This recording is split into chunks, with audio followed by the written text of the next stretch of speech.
सच्चिदानंद भगवान की जय। सद्गुरुदेव भगवान की जय। ये है कि आप पहले से ही ब्रह्म की बात नहीं कर सकते। शुरू से ही ब्रह्म क्या है ये समझाने की बात नहीं है।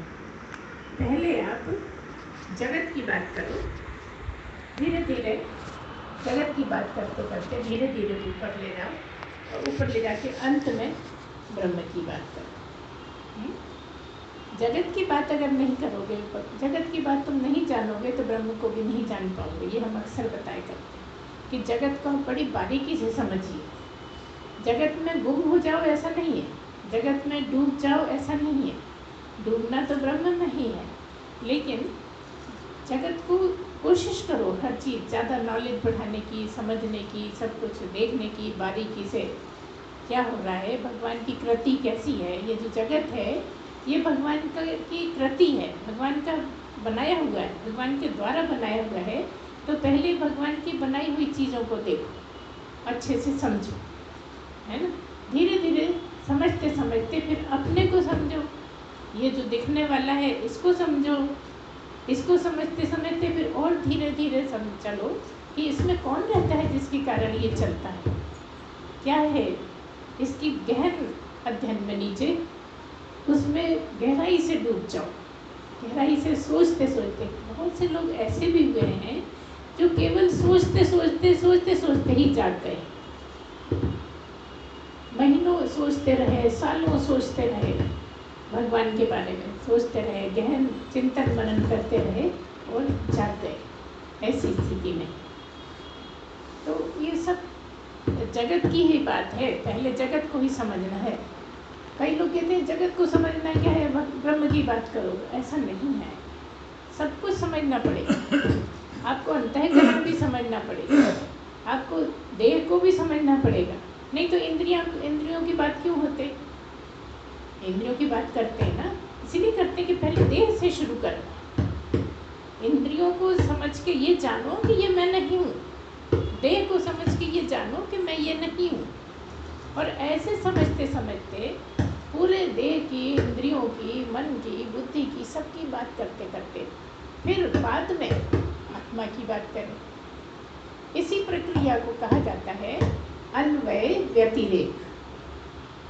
क्या कहा जाता है, अन्वय व्यतिरेक। होना तो चाहिए था व्यतिरेक अन्वय, लेकिन बोलने में इतना जमता नहीं है, इसलिए अन्वय व्यतिरेक आता है। व्यतिरेक का मतलब यह है कि आप नकारात्मक, ये नहीं ये नहीं ये नहीं ये नहीं, ऐसा पहले समझाओ। जो भी आपको समझ में आता है पहले से जगत में, उसको ये समझो कि ये मैं नहीं हूँ। जो भी दिखता है, आप कहते हैं ना यही मैं बैठा हूँ, मैं जा रहा हूँ, मैं खाता हूँ, मतलब इसी को कहते हैं, है ना। तो इसको नीचे से शुरू करो और एक एक चीज़ की व्याख्या करते हुए ये बताओ कि ये मैं नहीं हूँ, मैं नहीं हूँ, ये नहीं वो नहीं, सब जितना भी है नहीं नहीं को कहा है व्यतिरेक। उसी को वेद ने कहा है नेति नेति नित निगम।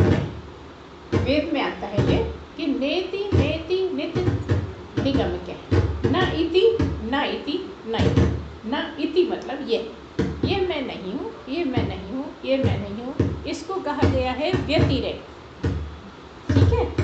और जब ये पूरा हो जाए कि मैं नहीं हूँ तो फिर मैं क्या हूँ। सबको नकार दिया कि ये मैं नहीं ये मैं नहीं ये मैं नहीं, तो फिर मैं क्या हूँ। जो बचा वो मैं, जो भी तुम्हें समझ में आता है वो सब मैं नहीं।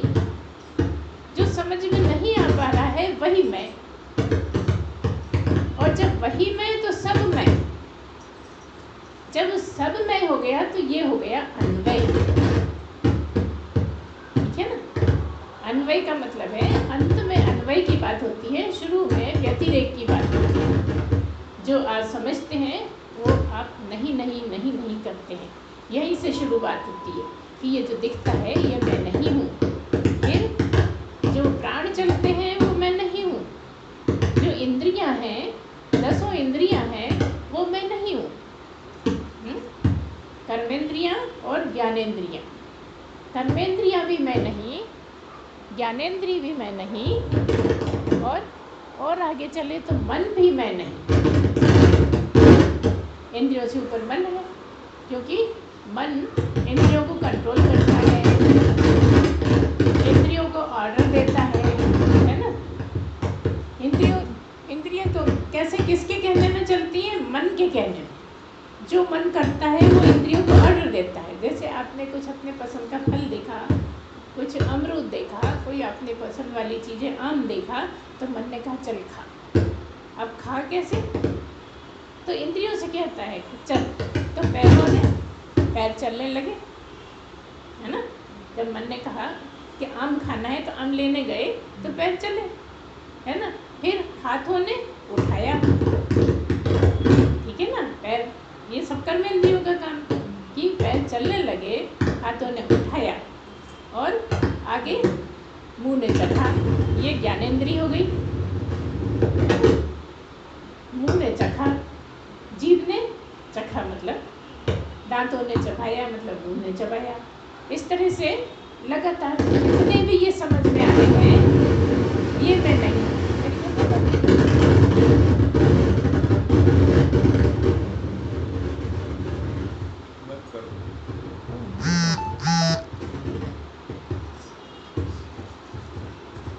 इस तरह से ये मैं नहीं हूँ, जितना भी आपने समझा ये मैं नहीं हूँ।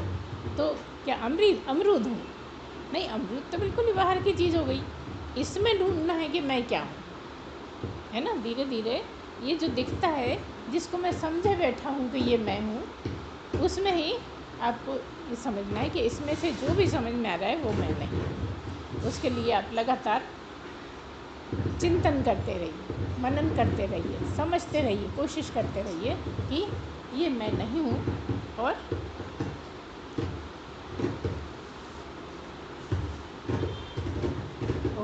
ओम फिर से काटना पड़ेगा। ओम,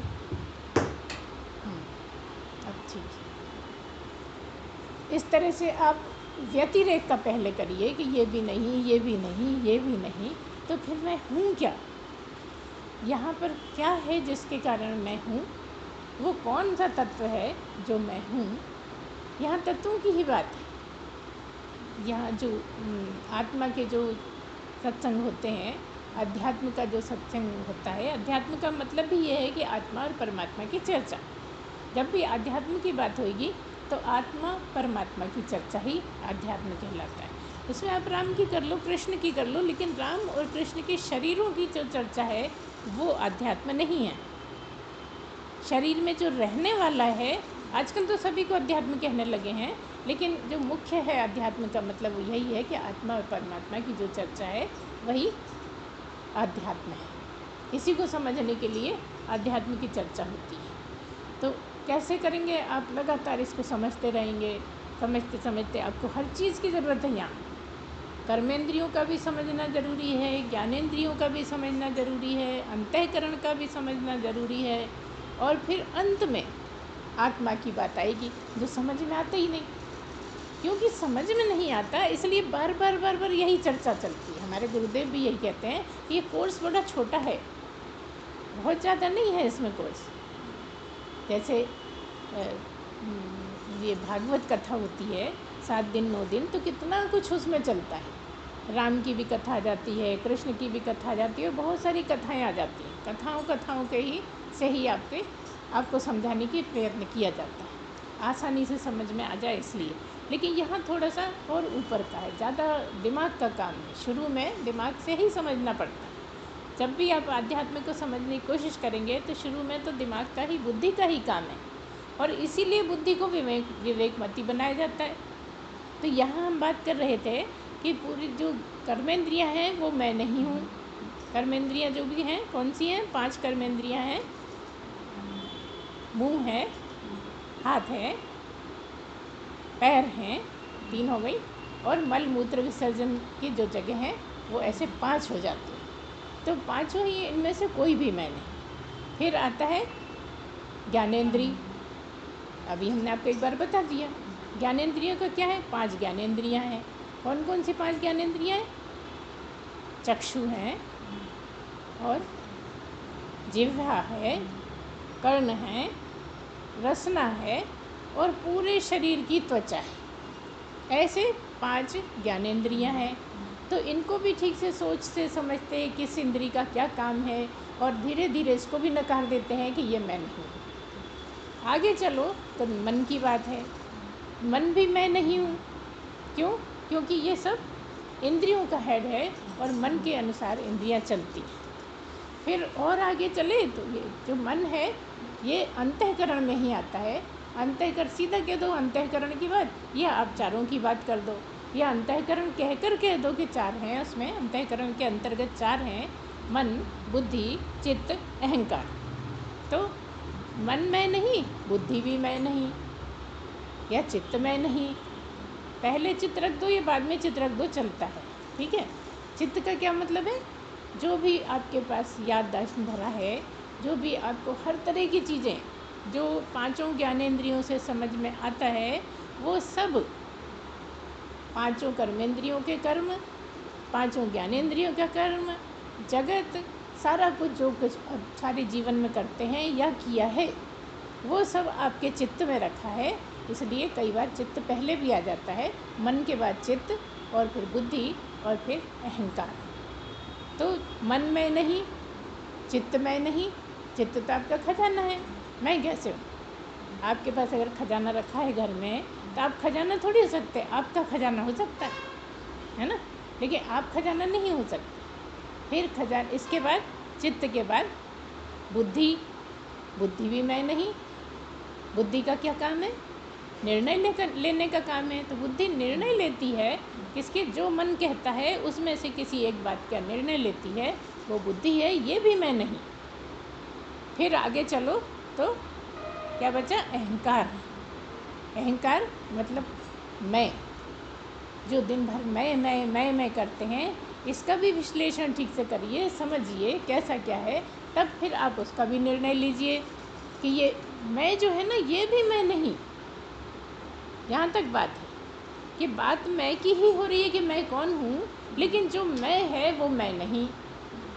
जिस मैं को मैं जानता हूँ वो मैं नहीं। तो फिर कौन मैं? और आगे चले तो और ऊपर क्या है? जैसे इधर आपकी बुद्धि है और दूसरी तरफ आपका आत्मा है। क्या बात करी हमने? अंतःकरण में मन, चित्त, बुद्धि और अहंकार है ना, और फिर आत्मा। अंतःकरण इधर है और दूसरी तरफ आत्मा है, लेकिन आत्मा और अंतःकरण के बीच में एक पर्दा पड़ा हुआ है, एक लंबी दीवार है, ऊंची दीवार है। तो इधर की तो सब चीज़ें दिखती हैं कि मैं कर्मेंद्री नहीं, मैं ज्ञानेंद्री नहीं, मैं अंतःकरण नहीं, लेकिन उसके पार क्या है वो समझ में नहीं आता। उसके पार मैं ही खड़ा हूँ, मतलब मुझको मुझसे ही पर्दा है। मैं पर्दा किससे करा हुआ हूँ? अपने आप से ही, अपने आप से ही दूरी बनाए हुए हूँ, और इसी को मैं समझता रहता हूँ। मतलब क्या है कि ये जो दिखता है इसी को मैं कर कर इसी को मैं समझता हूँ, और इसके पार जो आत्मा है उसके ऊपर पर्दा पड़ा हुआ है, और वही पर्दा हटाना है। क्या करना है? आध्यात्म का सत्संग सुनते सुनते वो पर्दा हट जाए किसी तरह। हर जो जिज्ञासु है, जो प्यासा है, जो भगवान को पाना चाहता है, भगवान तक पहुंचना चाहता है, भगवान को समझना चाहता है, वो उस पर्दे को हटवाने के लिए एक गुरु बनाता है ना। क्यों गुरु की आवश्यकता है? क्योंकि पर्दा तो गुरु ही हटाएगा। वो पर्दा कोई ऐसा नहीं है कि कपड़े का है, कांच का है, मोतियों का है, ऐसा नहीं है। वो अज्ञान का ही पर्दा है। गुरु की आवश्यकता क्यों है? क्योंकि वो ज्ञान देता रहे, लगातार ज्ञान देते अज्ञान का पर्दा हट जाए। आपके और आत्मा के बीच में एक पर्दा पड़ा हुआ है, उसी के कारण आत्मा समझ में नहीं आती है ना। अगर हम पर्दे के पार जाएं तो आत्मा ही है और वो मैं ही हूँ। इससे पहले का सब कुछ दिख रहा है, सब कुछ समझ में आ रहा है, देखने को कोई परेशानी है नहीं। कोई छोटा बच्चा भी है तो समझता है, अंतःकरण नहीं समझता, उसको बता दो एक बार समझ में आ जाएगा। अंतःकरण इतना कठिन नहीं है कि समझ में नहीं आए। जो आप समझते हो उसी को समझा देते हैं बस, है ना। तो वो अंतःकरण है, और समझा के कह देते हैं ये तुम नहीं हो, ये जिसकी चर्चा कर रहे हैं ये भी आप नहीं हो, आपका जो अहंकार मैं है वो भी आप नहीं हो। अब यहाँ आपको थोड़ा सा समझ में आता है कि मैं, अभी तक मैं जिसको मैं समझता था वो मैं नहीं, है ना। यहाँ पे थोड़ा झटका लगता है कि जिसको मैं हमेशा से मैं कहता रहा उसी को आप कह देते हो कि वो तुम नहीं हो, तो फिर हो कौन। आगे चलते चलते जब आपकी ये अहंकार की दीवार गिरती है, सत्संग सुनते सुनते, अज्ञान हटते हटते, धीरे धीरे वो जब मैं की दीवार गिरती है, मतलब पर्दा हटता है, तो गुरु क्या करता है, आपकी मैं को ही गिरा देता है, अज्ञान को गिरा देता है। क्योंकि आप जब तक अज्ञानी हैं, जब तक आप मैं को बहुत ज़्यादा समझते हैं,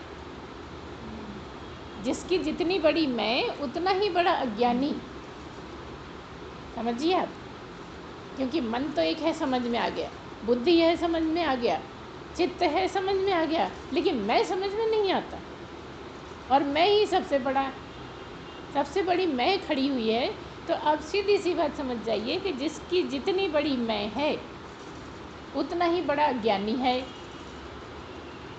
तो आपको मैं गिरानी है, अगर मैं गिरती है तो अज्ञान से ज्ञान की तरफ चलना हो जाता है ना। जिस दिन पूरी मैं गिर जाएगी उस दिन आप ज्ञानी हो जाएंगे, सीधी सी बात ये है। आप कहोगे वाह, हम तो मैं को ही समझने आए हैं, और आप कहते हो मैं गिर जाए। तो ये जो मैं के पीछे असली मैं खड़ी है, जैसे ही मैं गिरे तो असली मैं से पहचान हो जाए, है ना। इसीलिए लगातार करना पड़ता है ये सब, कि आप मैं को समझिए, अपनी मैं को गिराइए कि मैं ऐसा, मैं वैसा, मैं ऐसा कर डालूँगा, मैं बता दूँगा। ये जो सब चीज़ें चलती है ना, इसी को आपको धीरे धीरे गिराना है। इसी ये ना समझिए हमारी, कि हम समझते हैं कि हम ऐसा कर देंगे, वैसा कर देंगे, इसलिए ये बताया जाता है कि तुम कुछ नहीं करते। आपकी मैं जब बड़ी होती है तो आप यही कहते हो ना कि मैं ऐसा कर डालूँगा, वैसा कर डालूँगा, है ना।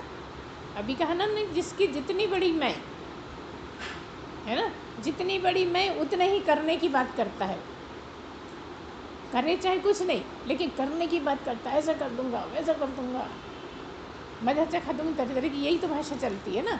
तो जितना अहंकारी है उतना ही ज़्यादा ये बातें करेगा वो, है ना। तो क्या मतलब है कि आपकी जब मैं जैसे जैसे गिरेगी, जैसे जैसे अज्ञान हटेगा, वैसे वैसे आपके जो अहंकार का पर्दा है वो गिरता जाएगा, और अहंकार ही मिटाना है। अगर आपका अहंकार पूरी तरह से मिट जाता है तो आप क्या नहीं हो गए। अब आपकी समस्या ये है कि अहंकार गिराएं कैसे, अहंकार तो है गिरता ही नहीं है। तो अहंकार गिराने के लिए यही करना है कि ये जो दिखता है शरीर, इसमें है कौन, किसके कारण ये शरीर चलता है, ये कौन है जिसके कारण ये सब चलता फिरता है। हमने बहुत देखा है, लोगों को मरते हुए देखा है, शमशान ले जाते हुए देखा है ना। आए दिन सुनते रहते हैं फलाने चले गए, फलाने चले गए। तो ऐसे क्या हो गया कि वो मरे कहने लगे। वो कौन था जो चला गया।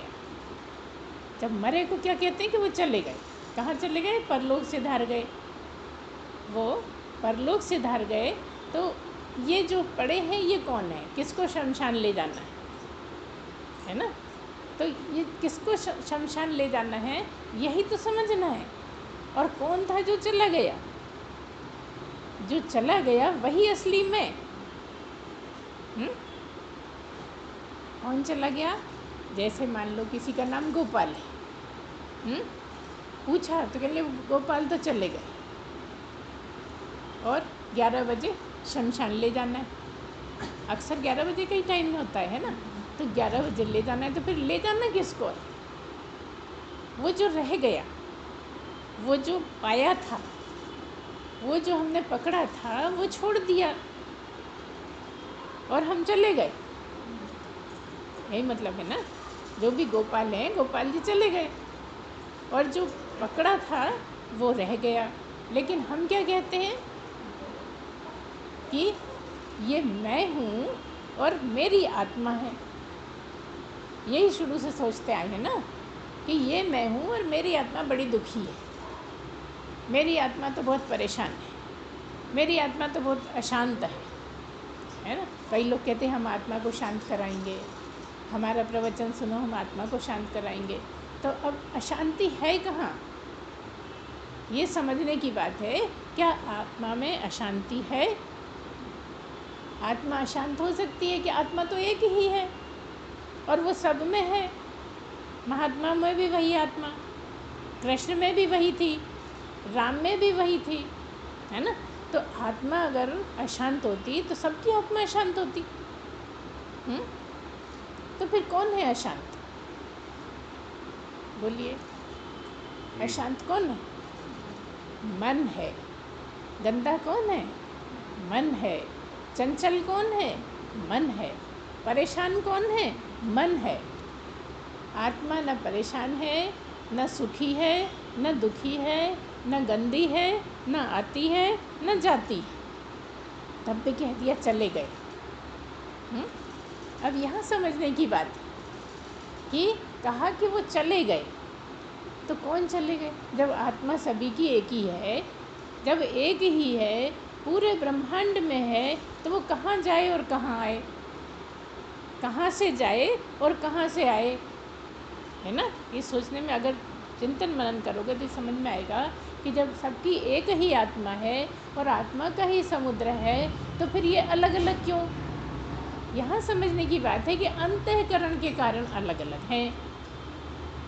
जो अंतःकरण अभी बोला ना, मन गंदा है ना, अहंकार की भी बात हुई कि मैं बहुत बड़ा, मन गंदा, मन अशांत, मन चंचल, है ना, मन चोर, तरह तरह की बातें हैं ना। जैसा मन कहता है वैसा करने लगते हो, जो तुम करते हो वो मन के गुण हैं, है ना। अब कोई चोर है तो शरीर चोर थोड़ी है, लेकिन हम कहते हैं देखो वो चोर है। जो दिखता नहीं है वो भी चोर है। कौन? मन। और परेशानी इस बात की कि मन भी दिखता नहीं और आत्मा भी दिखती नहीं। शरीर दिखता है, आत्मा नहीं दिखती। मन दिखता है कि नहीं दिखता है? बोलिए, मन दिखता है कि नहीं दिखता? आपका मन हमें नहीं दिखता होगा, हमारा मन आपको नहीं दिखता होगा, लेकिन आपको आपका मन तो दिखता है ना, दिखता है ना। क्या कह रहा है पता है ना? वही दिखना। सब मन बुद्धि चित्त अहंकार में से किसी को समझ में आता है? बुद्धि से ही समझेंगे ना, कर्मेंद्रियों से तो समझ में आता नहीं है, ज्ञानेंद्रियों से समझ में आता नहीं है, लेकिन बुद्धि से तो समझ में आता है। तो क्यों नहीं? अच्छा, कर्मेंद्रियों ज्ञानेंद्रियों से क्यों नहीं समझ में आता? क्योंकि वो मन से नीचे हैं। नीचे वाला ऊपर वाले को नहीं समझ सकता, ऊपर वाला नीचे वाले को समझ सकता है।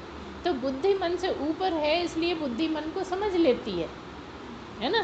तो आप बुद्धि है अगर, तो आप मन को समझ, जब तक आप बुद्धि में ही है, बुद्धि तक ही यात्रा है, तो मन को समझोगे, है ना। और नहीं भी बुद्धि तक यात्रा हो तो भी साधारण हर आदमी ये तो जानता है ना कि मेरा मन क्या कह रहा है, क्या खाना चाहता है, कहाँ जाना चाहता है, क्या बात करना चाहता है, क्या क्या सोना चाहता है, जगना चाहता है। जगना तो खैर नहीं चाहेगा क्योंकि सोते में तो कुछ पता ही नहीं रहता, लेकिन तब भी सोना चाहता है, खेलना चाहता है, कुछ करना चाहता है, ये तो सब पता लगता है। तो मन, हम ये कहना चाह रहे हैं कि मन ऐसी चीज़ है जो दिखता भी है और नहीं भी दिखता। आपको आपका मन दिखता है, आपका आपका मन दिखता है, आपका आपका सबका अपना अपना मन दिखता है, दूसरे को नहीं दिखता। तो मतलब क्या है कि ये बीच की चीज़ है। शरीर इंद्रियां दिखने वाली, आत्मा नहीं दिखने वाला, है ना। लेकिन मन जो है वो बीच की चीज़ है। कभी वो आत्मा के साथ मिल जाता है, कभी वो इंद्रियों के साथ मिल जाता है, कभी वो शरीर ही हो जाता है, कभी वो आत्मा हो जाए तो काम ही बन जाए, है ना। आत्मा को जानते हुए भी नहीं जानता। जब तक उसमें अहंकार रहता है तब तक आत्मा को समझ नहीं सकता। तो बुद्धि से निर्णय लेते हो तुम, और अहंकार से मैंने खाया, मैंने नहीं खाया, ये बात होती है ना। तो यहाँ पर आने के बाद फिर ये चर्चा चलती है कि मैं करता हूँ कि नहीं करता हूँ? क्या मैंने खाया? कुछ भी चीज़, बात अमरूद से शुरू हुई, अमरूद लेकर आए, उठाए, खाया, है ना? तो क्या मैंने खाया? तो अभी जो आपको ज्ञान है वो तो उसके अनुसार आपने ही खाया, है ना? जो अभी ज्ञान है वो आपने खाया और वो ज्ञान, ठीक है ना? और ज्ञान क्या है कि आपने नहीं खाया। यही समझना मुश्किल हो जाता है कि मैंने कैसे नहीं खाया, मैंने तो खाया, मेरा पेट भरा। अब यहाँ तो तुमने कह दिया मेरा पेट भरा है, ये नहीं कहा कि मैं पेट हूँ, मेरा पेट भरा, है ना? मैंने खाया, मुझे अच्छा लगा। ये सब क्या चीज़ें हैं? ये सब बुद्धि से नीचे की चीज़ें जो समझ में आ रही हैं, है ना? बुद्धि ही बता रही है कि अच्छा लगा कि बुरा लगा, कि मन बता रहा है? बताइए। मन तो कह रहा है कि अच्छा लगा कि बुरा लगा, बुद्धि कहती है अच्छा लगा या बुरा लगा, जैसा भी लगा। तो इस तरह से जब मन, बुद्धि, इंद्रियां, शरीर सब मिलके जब कोई काम करते हैं तो क्या होता है? कर्म होता है। क्या कहा हमने? कि इंद्रियां, मन, बुद्धि काम करते हैं। तो यहाँ बात किसकी हो रही है? जो तुम नहीं दिखते वो तो काम नहीं करते, जिसके होने से सब हो रहा है वो तुम हो। जिसकी इतनी देर से चर्चा करी, इनमें से तुम कुछ भी नहीं हो, ये हमने व्यतिरेक के अंतर्गत बताया। व्यतिरेक की बात करी ना कि ये नहीं, ये नहीं, ये नहीं, तो जितनी भी बात करी उसके अंतर्गत तो तुम खाते हो। लेकिन जो तुम नहीं दिखते वो नहीं खाता, लेकिन वो है, मतलब तुम हो इसलिए खाते हो। अच्छा, तुम नहीं हो तो खा सकता है कोई? तुम नहीं हो तो समझ सकता है कोई? तुम नहीं हो तो निर्णय ले सकता है कोई? हैं? तुम नहीं हो तो स्वाद आएगा क्या? हाँ, मूर्ति पे चढ़ा देते हैं, मूर्ति भी स्वाद नहीं ले पाती। कौन लेता है? इसमें जो बैठा है। मूर्ति में कोई बैठा है? जो सब जगह रहता है वो तो मूर्ति में भी रहता है। लेकिन यहाँ इन मूर्तियों की बात हो रही है ना?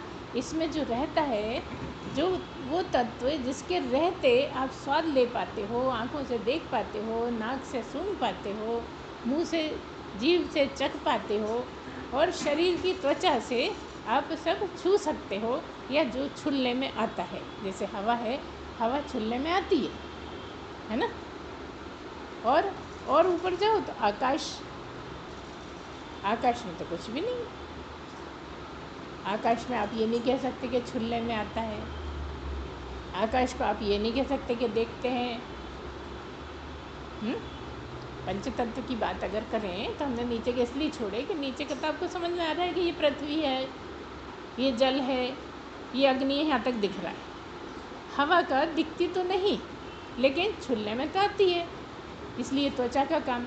और उससे ऊपर अगर आकाश की बात करें तो ना तो छूलने में आती है, ना समझने में आता है। आकाश किसी तरह भी समझ में नहीं आता। और यहाँ पंचतत्व से भी ऊपर की बात है आत्मा, और वो तुम, जो न चखती, न छूती, न कुछ भी करती, न आती न जाती, मगर है इसलिए बाकी सब है। ठीक है ना? आत्मा है मतलब तुम हो इसलिए सब है, तुम हो इसलिए जागृति है, तुम हो इसलिए स्वप्न है, तुम हो इसलिए सुषुप्ति है, गहरी नींद है। तुम्हारे हुए बिना सुषुप्ति होगी क्या? तुम्हारे हुए बिना स्वप्न हो सकता है? तुम्हारे हुए बिना जागना हो सकता है? भले ही मुर्दा आंखें खुली पड़ा हो, लेकिन क्या वो जाग रहा है? लेकिन अगर तुम हो तो तुम जाग रहे हो, सो रहे हो, स्वप्न है, सब कुछ समझ में आता है ना? कि अभी हम सोए थे, अभी हम स्वप्न देख रहे थे, ये सब समझ में आता है ना? तो क्या मतलब है? अगर तुम हो तो सब कुछ है, और तुम नहीं तो कुछ है क्या? कुछ पता लगता है क्या? कुछ खा सकते हो क्या? कुछ देख सकते हो? कुछ सुन सकते हो? कुछ सूंघ सकते हो क्या? कुछ भी टच हो, स्पर्श कर सकते हो क्या? नहीं कर सकते, है ना। तो तुम्हारे होने से सब हो रहा है। तुम हो इसलिए जगत है, तुम हो इसलिए सब होता है, और तुम नहीं हो तो कुछ भी नहीं होता। तुम नहीं हो, भले ही जगत चल रहा है, लेकिन तुम्हारे लिए तो कुछ भी नहीं होता।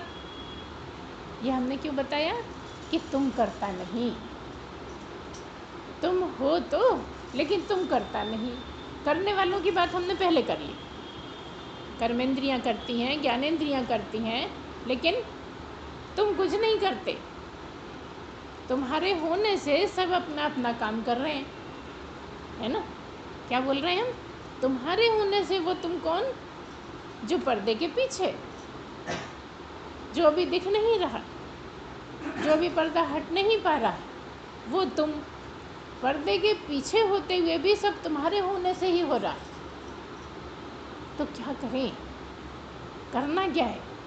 करना कुछ नहीं है, बस ये जो दिखता है इसमें नहीं दिखने वाले को देखने का प्रयत्न करो।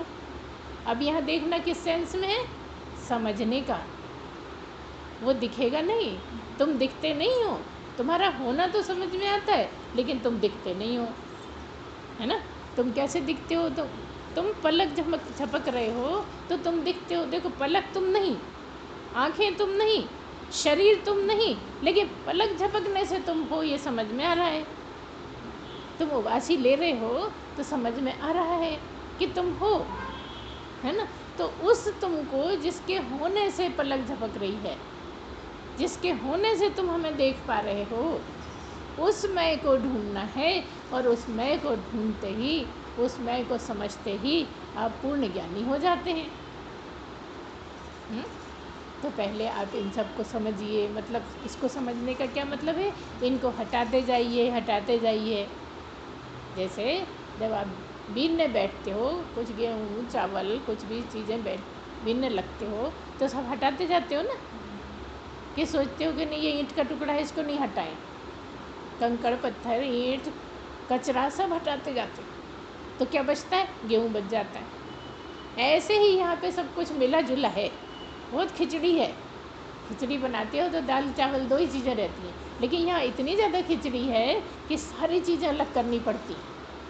एक एक चीज़ अलग करते चले जाते हैं, इसी को व्यतिरेक कहते हैं। फिर वहीं आ गए, क्योंकि प्रश्न वही है ना।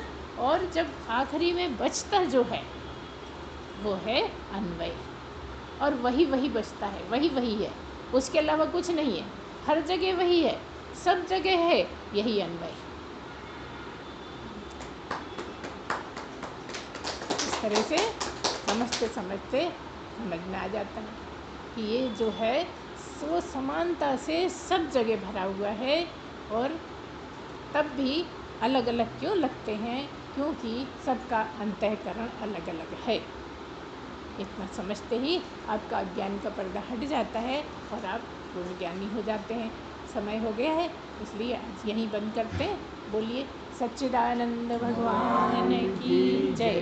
सद्गुरुदेव भगवान की जय।